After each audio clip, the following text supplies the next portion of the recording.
Hello everyone and welcome. It's me, Aaron, from Good Games Morley, here to try out something a little different than Magic. This is the card game I've been playing the most behind Magic over the last year now. It is called Once Upon a Galaxy. It is a card drafting auto-battler that you can play on your phone or on Steam. It is fantastic. It is made by people that have worked on Magic before and other great games like Storybook Brawl, which I played over 500 hours of on my Steam account. But it's the same team behind that. They're a really, really great team. They really care about their game. And I just want to run people through it. Their first tournament is coming up in 2 days, so I'm going to record some videos for that. Hopefully I'll make a deep run. In this first tournament, you can only win cosmetic items. This is a fully free-to-play game, but you can pay for extra bits. And the tournament has a very unique structure, which I'll talk about in those videos. But for the moment, I'm just going to talk about why this game's so great and teach you how to play, and hopefully get you playing as well. So I play 99% of this on my phone, and it's got a great UI for just one-handed play. You can play while you're waiting in line for something, or you're busy doing something else in the bathroom or whatever. It's a perfect game for that, but then it's got the strategic depth that you can really dig deep into it and get really good at it. So I will walk you through how all of it goes. So Once Upon a Galaxy is an auto-battler game. That means that the cards that you take during the drafting phase are then battled against an enemy who's at the same level as you. So you start at level 1, and then you'll play an enemy who also was at level 1 and drafted their deck from that as well. Then you win or lose that game, you'll play someone at level 2, blah, blah, blah, blah. If you played Super Auto Pets or Hearthstone Battlegrounds or any of those games, or the Bazaar, this will seem very familiar to you, or like Teamfight Tactics or Auto Chess. These are games where you get your setup, you've drafted all of your items or heroes or whatever, and then the battles automatically play themselves. So in this, you will get 5 cards in your little lineup. But firstly, we will talk about heroes, which are unique powers that you will have and no one else in your lobby of 6 players will have. And you have a unique ability from them that you want to build your strategy around. So I'm going to start with Legend of Loxley, which is... maybe it's not a good one for an introductory video. Let's start with Dungeon Master. This is a pretty straightforward one. And this says, treasures you find from heroes and villains are 1 rarity higher. We don't know what that means yet, but we'll talk about it right now. So, how Once Upon a Galaxy works is you have 2 shops, and then you have a fight. In each of the 2 shops, you will be given 3 options. You start out at the common level, this grey thing, for turns 1 and 2, and then the shop will get uncommon characters added to it, then rare characters, then epics, then legendaries, and then spells will be added during the uncommon phase as well. Now, each of these cards does a unique thing, and then once you've taken them, you drag them onto your board down here, and then they will battle automatically against other people's boards. So we've got Thorn, and this just says when you recruit, so when you take it into your little lineup here, all the characters in your shop forever will get +1 attack. So it buffs all of the cards that you're going to draft in the future. Evil Stepmother has a quest on it, and quests will teach us about treasures, which is another thing that I haven't talked about yet. Quests are a little quest that you're trying to achieve while this is on your board. So it has to be on your board, and then after that you have to recruit 3 villains, and then you will pass the quest and it will give you a treasure of its rarity. You can see this is a common card, so it will give you a common treasure. Jealous Stepsisters is also a quest card, and this needs to deal 6 damage in a single fight. And you can see it only has 1 power or attack or whatever, so it's going to be quite difficult for that to deal 6 in one hit or in one single fight. but there are lots of ways to buff your characters. So let's go for Evil Stepmother because, let's look at our captain, the treasures that we find from heroes and villains are 1 rarity higher than they would be normally. So Evil Stepmother is easier to get just 3 villains on your board and get a treasure. And the treasures will give you passive abilities that you will have for the rest of the game. So let's take Evil Stepmother and put it on our board somewhere. So let's talk about how the battles work quickly. Your characters are going to attack from left to right, top row, then bottom row. And they will just bash into the opponent's board, attacking one of their front row characters at random. And then once their front row's gone, you'll attack their back row. And then it's random who goes first. So you want to set up a board that is going to do well against anything that your opponent's throwing at you. And we'll talk about ranged here. Usually they bash into each other and deal damage equal to their power to each other. But Laser Shark has ranged, which is like first strike, I guess, in Magic. It will deal its damage and it won't take any damage back from the thing that it attacks. So you've got your 5 slots down here. We'll talk about Nesting Scrubfowl. This says when you recruit it, you give your first slot +2 attack. So this will be permanently buffed with whatever is placed into it. Will have +2 attack. And Puss in Boots has Hunt, which means when it attacks and kills something, it gives it slot +1 attack permanently. So these are just the common creatures. They're all pretty interesting. They're all pretty good. We'll take the Laser Shark here, though, because in the early game, you want to just be doing your quests from your characters and hopefully winning a couple fights. So, these are the other 5 people that we are in our lobby with. They will generally tend to a particular strategy, but you can't really change what you're doing too much because you don't see what they've done. This is an asynchronous game, so it means that I'm playing against Giba with this Toucan Sam guy, and they might have played the game days ago, and I'm just playing against their round 1 board from whenever that was. And the further up you go in the ranks, you play against people who are a similar level to you, so I've been running into a lot of good early boards recently, people that know what they're doing. And then if you win a fight against these guys, you will start with 3 hearts. When you win a fight and you have 2 or less characters left on your board, you deal half a heart of damage to your opponent. If you have 3 or more characters still left on your board, you deal a whole heart. But if they're on half a heart, they only lose the half heart and go down to the next one. So in the early game, that's to keep you alive for longer, so that you have a bit more of a chance to catch up. But we will see how this goes. I might do something a little sneaky here. So we'll get our Evil Stepmother attacked by one of their creatures, hopefully, and then the Laser Shark will be able to shoot something up from ranged. Or maybe I should just put it there so it gets the attack in for sure. Okay, we'll see. Okay, so this is our first battle. Okay. So our opponent went first. Their Puss in Boots attacked at random one of our 2 characters, and then we attacked whatever was left. So that was a draw, so neither of us lose any hearts. Okay, so let's talk about silvering your characters. So characters that you've already picked will show up in your shop again, and they will show up as a silver version. The silver version means they just get a slight bump to their stats. So if we took Evil Stepmother, it will get +1/+1.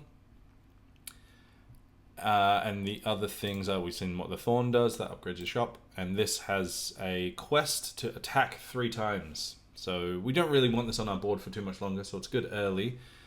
But if we take a silver character, it gives us a bonus shop. So you usually only get 2 shops and then a fight, but a silver resets that, and it just gives you a fresh new shop just for taking a silver character. And importantly, you can then go up to gold. So if Evil Stepmother comes up in the shop again, it will go up to gold. It'll get another stat buff of +1/+1. And then you will also get a treasure of that character's rarity. And again, we want to be doing that because the treasures we find from heroes and villains are 1 rarity higher. It also counts towards its own quest, which is super helpful. So we're definitely taking that there. And then we may as well do the quest and take this despicable Smee. When one of your pirates attacks, give them +2 attack. We don't have any other pirates on our board. You can see everything's got types. This is a vanilla 3/3, and this is a 4/1 that when it gets attacked, it gets +1 health. So we'll just take a villain and see what treasure we get from Evil Stepmother. Okay, we've got Rusty Blades. Our characters have +5 attack. And these are permanent. There's no length of time that these go on for. Characters have +5 attack, and when I lose a fight, we destroy it to get 2 random common treasures. That's pretty good. That would give our board a lot more power, which would be super handy, especially with the laser shark being ranged. Tink's Torches, there are support characters. So support characters, say this was a support character. Support characters go in the back row and they give a buff to the things above on them on the left and right. So Tink's Torches would give support characters +3 attack, and when they hunt, so when the support character attacks and kills something, it improves the abilities by +3/+3. This isn't great because we don't have any support characters, and this just says next time you discover a treasure, you get to keep all 3. That is very good, actually, considering we could golden a treasure from... so we get a treasure from goldening one of our villains, and then we would get 3 upgraded ones. So you can see these are uncommon treasures, which is pretty early for us to get one of those. Let's take the locked treasure chest, and next time we get treasures, we will get to keep all 3 of them. Okay, Hamstar says when their slot is buffed, you give it a +1/+1. Flying Monkey has Sneak, which means it attacks the back row characters first. That is good at taking out your opponent's support things that we just talked about. I might take a Nesting Scrub Fowl here, because it can buff our first slot and make our ranged character Laser Shark better. So let's do that, and let's rearrange these, because we want our front row... this gets an attack, a bonus when it attacks. It includes itself. So we want that to go in our back row so that it's more likely to get an attack. Our front row always gets killed first, so... Okay. Oh, we're going to lose this one, but only just. So our opponent dealt half a heart of damage to us because they had 2 or less characters left on their board. And yeah, you can't control the fights, which is very interesting. So you just have to set it up and hope that it goes as well as it possibly can. But it also makes the games go super, super fast. So it's very Moorish because you just get to draft all the cards and then immediately just see how they go in fights against your opponent. Itsy Bitsy Spider is rubbish at this point. Rose gives your shop +1 health permanently.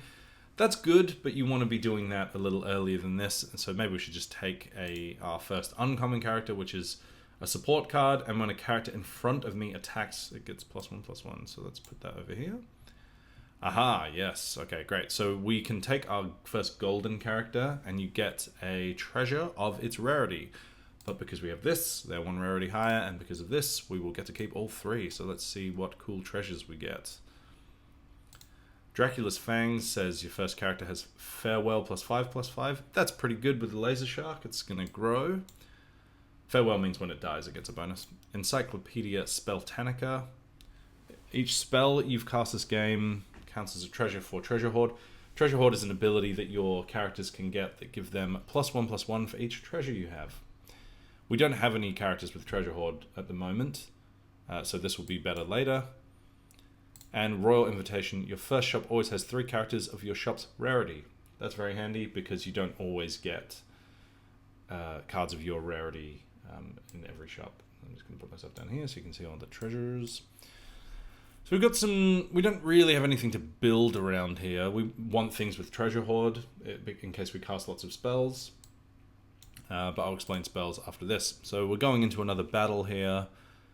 Hopefully our Laser Shark gets a attack in. It will get an attack in. So it got +1/+1 from the Tink.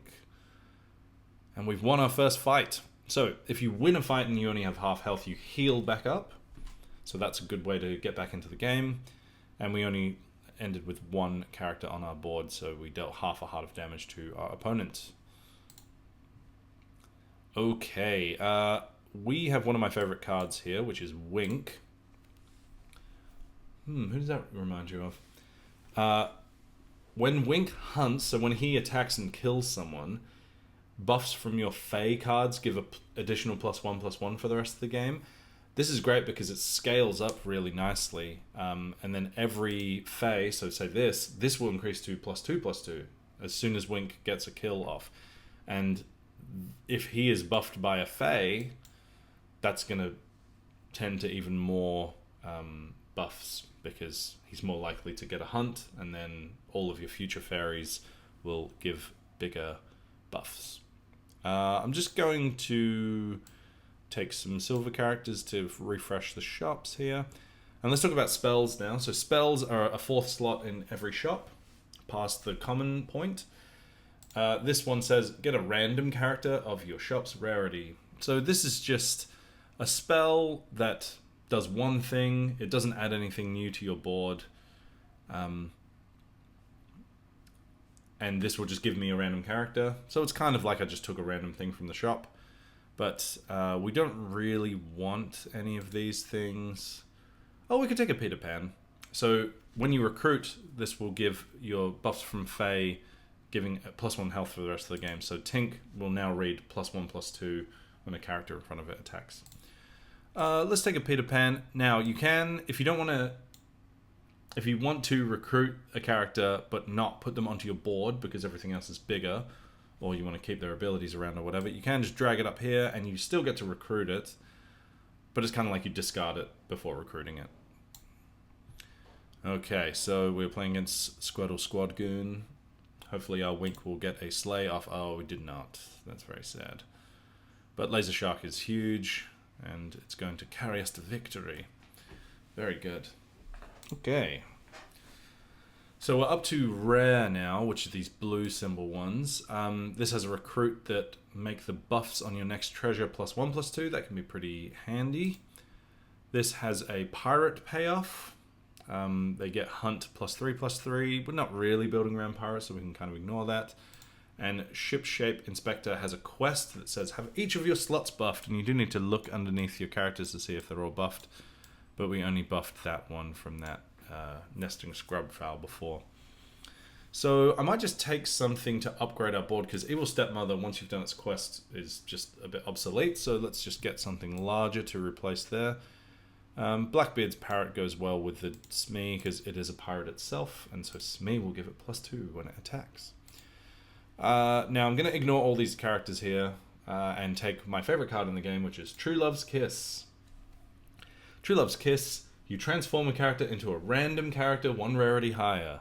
And I love spinning the wheel and rolling the dice. So I'm going to do this to our highest rarity character, the Blackbeard's Parrot, and see what epic character we get. Okay, cool. We got a White Whale, which is not fantastic. It gives your opponent positive when it dies, but it's huge. Look, it's an 18/18. So hopefully we get a big kill on our opponent here, because they're only down to 1 heart. And also the point of the game is to be the last one standing in the lobby. So out of the 6 of you, all of the matches are being played off with a winner and a loser. Losing hearts. When you go down to 0, you're knocked out. And a win in this game is finishing in the top 3. But you want to take out the whole lobby and come first, because then you get the most rewards. Okay, let's battle, and hopefully Wink gets a slay off. Oh, I forgot that it's getting buffed from Dracula's fangs, so it's going to get bigger every time it dies.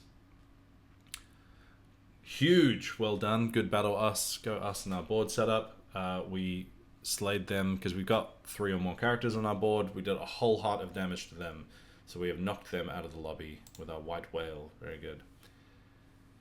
Okay. Tink is now giving whatever attacks in front of it +2/+3. So we want to replace this Despicable Smee. It's a little bit small looking now. Wink is still going to be getting lots of attacks in. So maybe we can put Wink here. Put the Laser Shark back here. Again, in the back row, it's more likely to be able to attack. It's ranged characters don't do anything when they're getting attacked. And let's start getting in with the Goodie Bag. So Goodie Bag has Farewell. You summon a random common and give it its Goodie Bag stats. Now, Goodie Bag is one of my favorite cards because as soon as it dies, it pops back into some random character that has its stats added. But then also, if that character ever then turns up in the shop, it's buffed accordingly as well.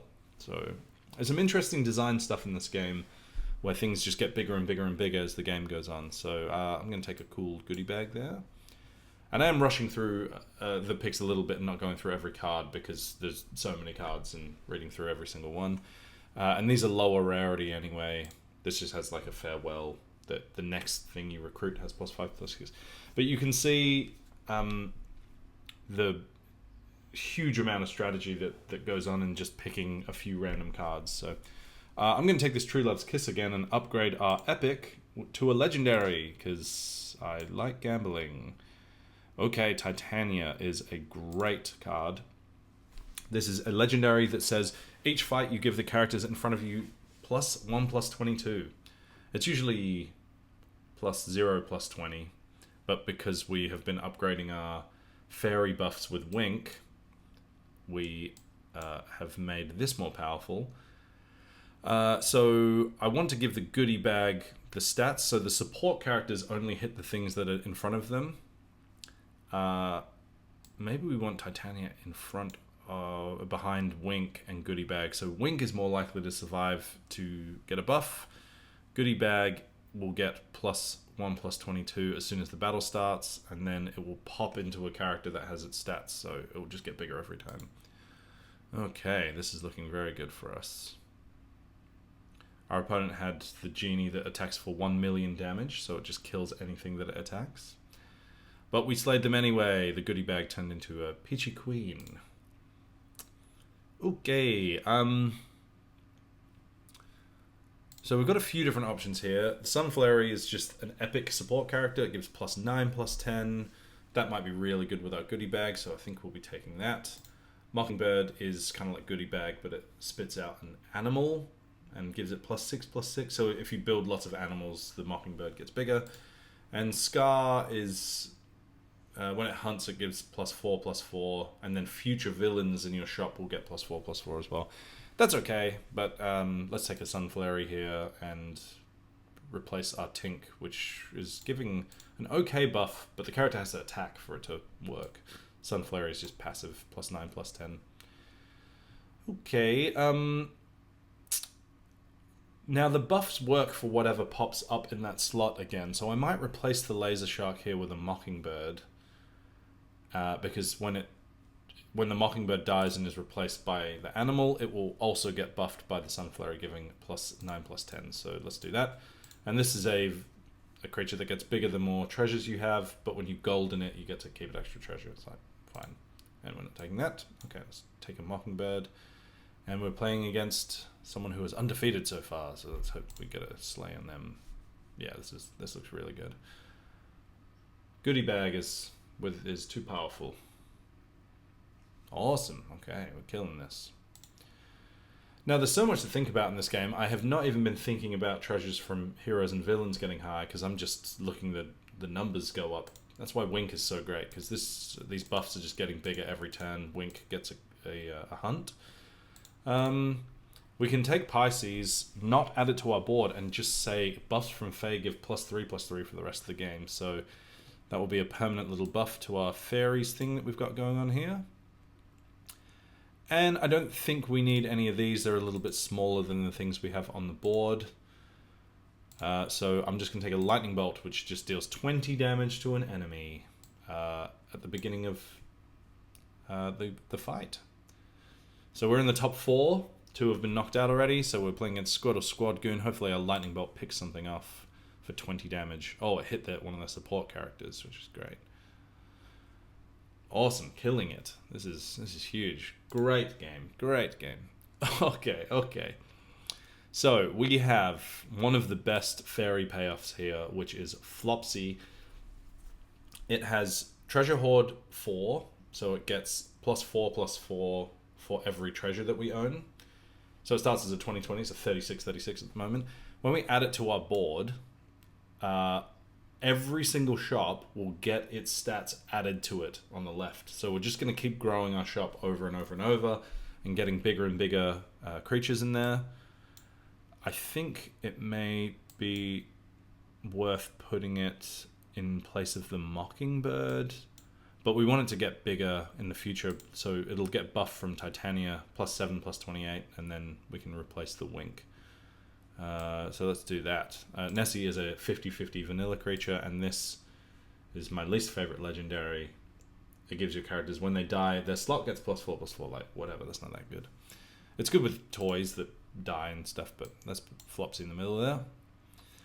Okay, so you can see that the leftmost card got +50, +51, so this is just huge now.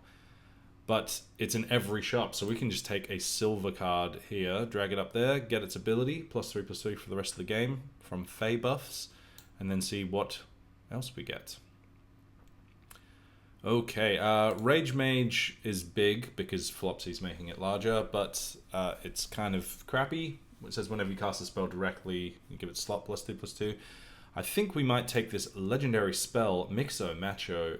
It just makes one of your characters exactly match the opponent's card that is across from it, and we could make our Flopsy really huge if we manage to copy whatever they've got going on in the middle there. So hopefully that creature's bigger than ours. It's not. We're just killing this. Huge. Okay, very good. We've knocked another one out, so we're into the top 3. So that is already a win. Now we've got all legendaries. Long John Silver turns all of your characters silver. And he's huge, so we may just replace Wink with him now. Oh, 88. Yeah, he's got 88 attack. Guinevere is a hero, has +20/+20 for each quest you've completed. And you get its quest and a legendary treasure if you have if Guinevere has more than 100 attack or health during a fight. So I think we will just take the Long John Silver and just put this game away pretty quickly. And we may as well replace the Sunflare, because this buff is good, +18, +19, but we may as well add over 200 worth of, no, exactly 200 of stats to the board rather than that. And this says whenever one of your animals attacks, give all your animals +5/+5. We might put that first to guarantee that we get the +5/+5 from it. Oh, okay, they've got a pretty large Zeus there, which is a secret rare character, which I'll explain in a second. We're going to lose this one, unfortunately.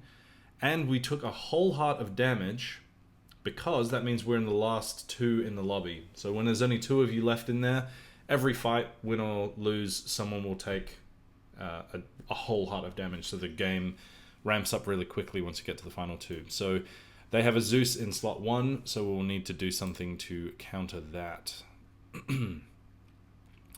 Now we still have 2 hearts of health left, so we can afford to lose one more fight. We don't really want this Long John Silver down here anymore. So we may as well... Oh, I mean, more Titania. +11, +32. So this will proc immediately because it already has 100 health, so it just needs to be during a fight. So I think we'll take that. And these guys are a little bit too small for us. We need to kill that massive... Oh, I should have put Titania behind Goodie Bag, damn. Okay, we'll replace Pirate King with Long John Silver.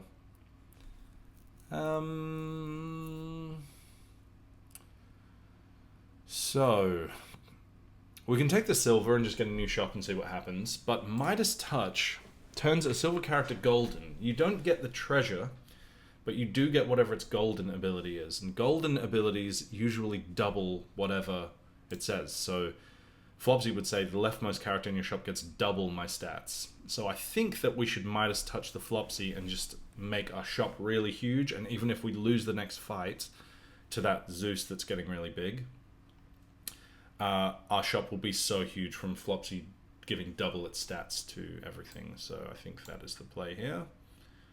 We do have to fight against them again. Are we set up right here? Yeah, so Goodie Bag's going to get +11, +32. So it's Flopsy. And that's going to be giving double its stats to shop next time. So, yeah, that should be good. And we'll get our quest from Pirate King. Okay, we're going to kill everything apart from the Zeus, I think, which is a bit sad.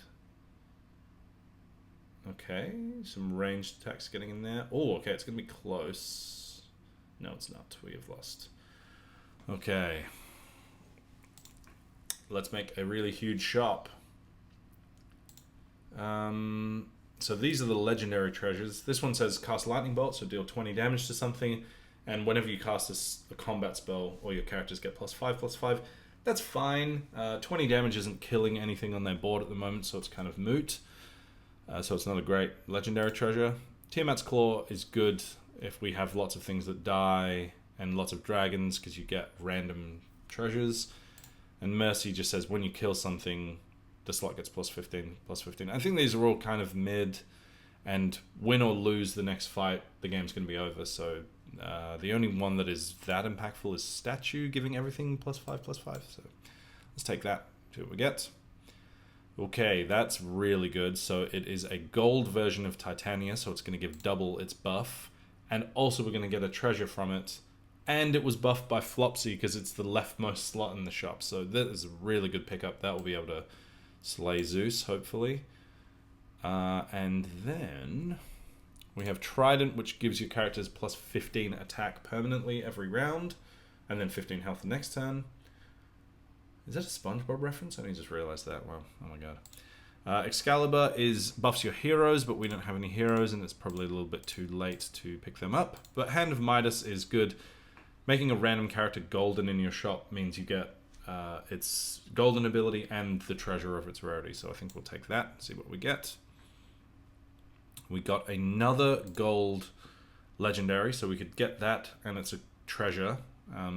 Merlin's a little bit small to add to our board, so I think we'll just take this huge scarecrow and replace the goodie bag with it. Yeah, goodie bag isn't, like, we just need power, not toughness, so I think that is going there. And their Zeus is in slot 1, so we kind of want the scarecrow to attack first and get the Zeus before it gets sniped by Zeus's ranged attack. Our opponent still has 2 hearts, so we will have to win 2 fights in a row to be able to win this lobby. Here we go. Scarecrow, attack. Okay, they've changed it to slot 2, which is a little bit unfortunate. And they've played a combat spell that shrinks one of our things to 1 health. Oh no, that's unfortunate. Oh. It's going to be close. Titania, yes! Hanging on by a thread there, Flopsy. And that Titania being so huge was why we won that against their Zeus. Zeus in slot 2 doesn't seem that good because it's got ranged. So they should rearrange their board. But it's too late. Okay, I think we're just going for raw stats here, and we're taking the Jabberwocky over the gold legendary. Jabberwocky gets +20. It's a creature with every type. So it's a fairy, it's a whatever, it's a candy, it's a wizard. We'll talk about candy next video, which is my favorite mechanic in the game. But let's just go for raw stats here and take Jabberwocky. When you recruit it, or when it hunts, or when it dies, it gets +22, +21. So let's replace our smallest creature, which is Pirate King, who has done his work. And let's take Merlin and put them in the Guardian of the Grove slot. Ooh. Scarecrow's quest, by the way, is pick 8 cards from the shop, but it's too late for us to do that, because this is the final battle. Here we go. Wish us luck. Final battle. Let's go. So casting Lightning Bolt. Okay, their Zeus is huge now, so I don't actually know if we're going to be able to win this one.